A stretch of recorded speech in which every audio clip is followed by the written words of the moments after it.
Nagbabagang balita mga kapatid, naku po. Impeach na daw mga kapatid si Sara Duterte o si VP Sara Duterte, inimpeach ng Kamara no, sa botong 215.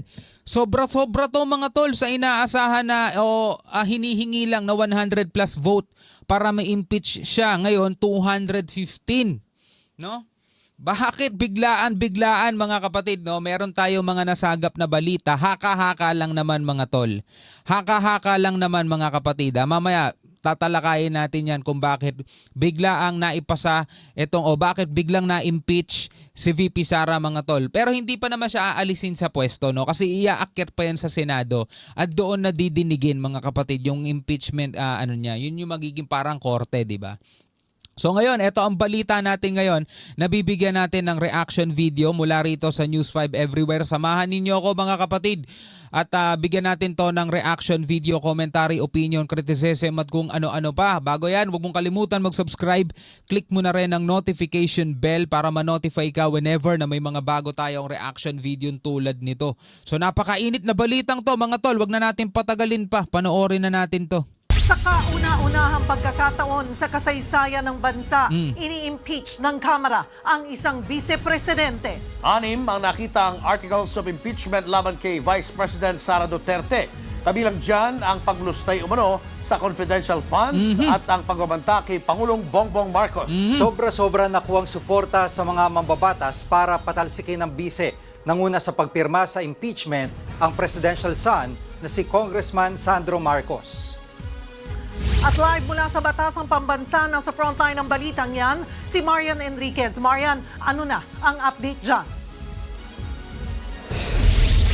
Kauna-unahan no, sa kasaysayan ng Pilipinas mga tol. Vice President, ang mga na-impeach lang dito mga tol ay presidente dati si Erap, tapos Chief Justice Corona kung naaalala ninyo mga tol. No, tas eto naman ngayon, kauna-unahan sa history no ng Pilipinas mga tol, VP naman. Ngayon, ang susunod na nito mga tol ay sa Senado na yan. Cheryl, sa hinaba-haba nga ng hinintay sa impeachment din na uwi si Vice President Sara Duterte. At natunghayan nga natin yung makasaysayang pag-impeach sa kanya dahil siya yung kauna-unahang Vice Presidente ng Pilipinas na in-impeach. Actually, 1/3 o 102 lamang na pirma ng mga kongresista yung kailangan. Biruin mo 102 lang mga tol, pero dito ang pumirma 215. No? Grabe, ang daming gustong magpaalis sa kanya. Pero doble niyan o nasa 215 na mga mambabatas yung lumagda na ikina-impeach nga nito ni VP Sara. Sa madaling sabi, landslide ang boto.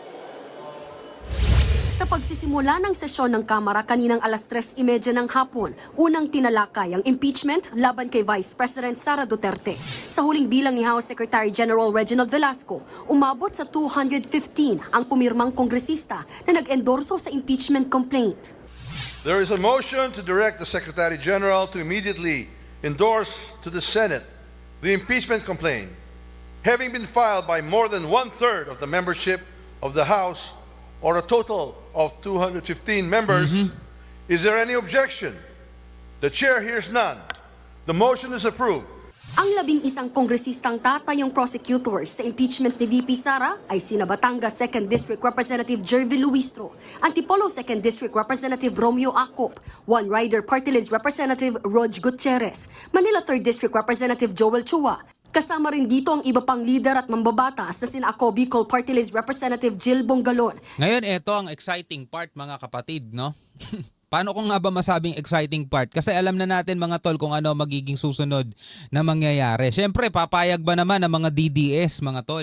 Lalong-lalo na na-impeach si VP Sara. Though hindi pa siya totally maaalis sa pwesto pero naipasa na yung impeachment niya mga kapatid. In-impeach na siya ng Kamara.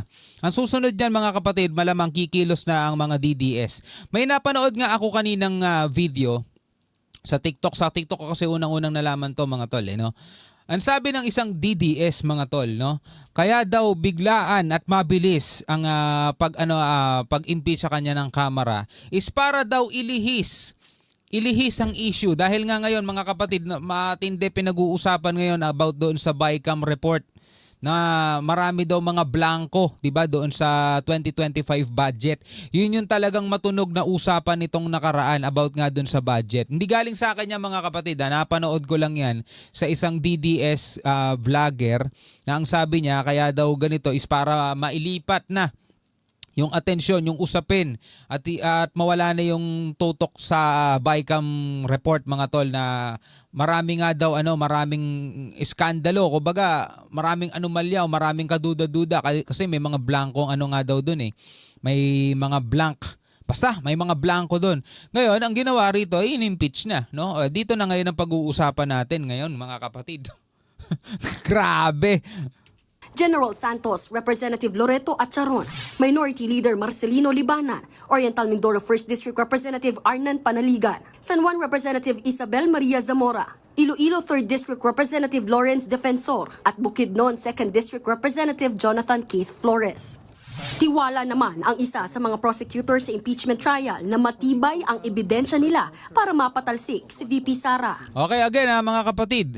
Ako ba ay ako ba ay sang-ayon o hindi sang-ayon dito sa impeachment mga kapatid?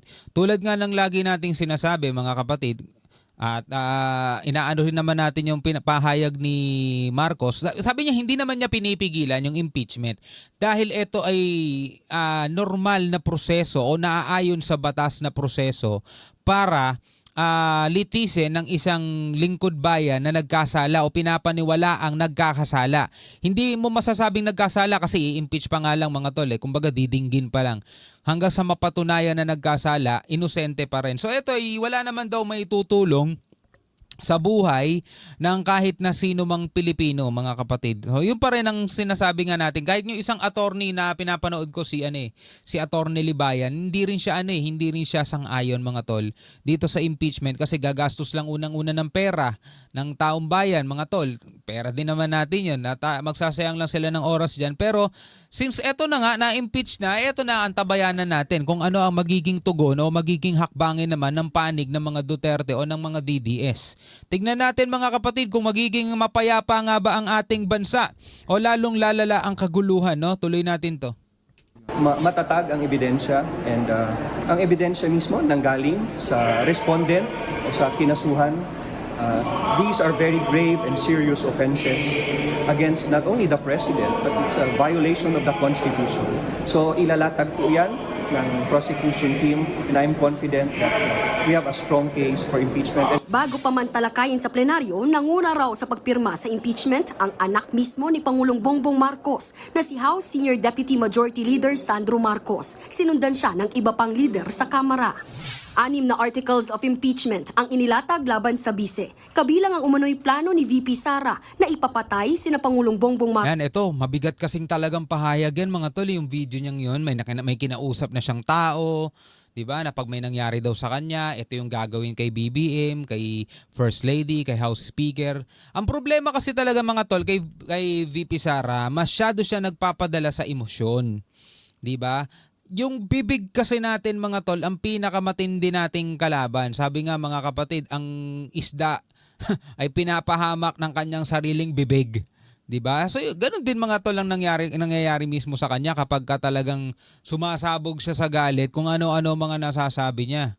Marcos, ang First Lady at si Speaker Martin Romualdez. Rason din daw sa impeachment ang paglustay umano ng 612 million pesos na confidential funds ng kanyang opisina at korupsyon at panunuhol umano sa DepEd. May kinalaman din daw sa extrajudicial killings ang bise noong alkalde pa siya ng Davao City at inakusahan din siyang sangkot sa destabilisasyon ng gobyerno. Ang tatlo namang naunang inihaing impeachment complaint, in-archive o isinantabi na matapos nilang pirmahan ng panibagong reklamo. Sa kabila niyan, ikinatuwa ito ng nag-endorso ng unang impeachment complaint. Nagsimula na yung ating reckoning dun sa mga Duterte. So malapit na ang due date ni Sara Duterte. Cheryl, bago nga mag-alas 5 ng hapon ay dumating na sa Senado si House Secretary General Reginald Velasco para formal na ibigay yung verified impeachment complaint laban kay Vice President Sara Duterte. Dahil nga dito, nasa Senado na ang bola sa pagpapatalsik kay VP Sara. Doon nadidinggin yun yung mga nakasuot sila ng nakabang mahestrado silang damit mga tol. Alam mo yun, parang nakatoga sila. Tas yan na yung magiging cover ng lahat ng mga balita ngayon mga tol. Sana hindi maisantabi mga kapatid no, yung usapin natin dito sa West Philippine Sea. Ito binigyan natin to ng reaction video ngayon dahil ito yung pinakamainit na balita ngayon. Pero sana mga tol, etong pagiging focus ng ating media, ng alam mo yun, upper house, lower house natin sa impeachment ni VP Sara, sana hindi ito yung pagkakataong samantalahin ng China. Baka dumami pa yung spy, baka lalo pang pumasok yung mga barko nila dito sa West Philippine Sea mga tol. Sana hindi, no? Sana hindi ma-out of focus ang ating gobyerno at sana matutukan pa yung iba pang mga problema na kinakaharap ng ating bansa. Yun naman ang importante mga tol, malutas o sama-sama nating malutas, mabigyan ng solusyon yung mga problema natin dito sa Pilipinas. Kung talaga naniniwala sila na impeachment ay makakatulong para gawin nating mapayapa o maunlad ang ating bansa, wala tayong magagawa doon mga tol kung yun ang paniniwala nila. 'Di ba? Wala tayong magagawa at marami din namang mga Pilipino, mga kapatid, ang sang-ayon dito sa naging desisyon mga tol.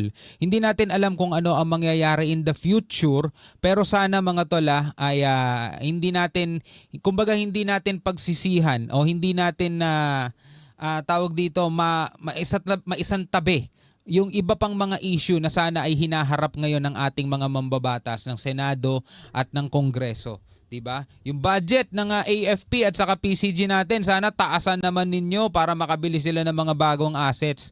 Alright, hanggang sa muli mga tol, ako nga pala si Shobaldi. Peace out.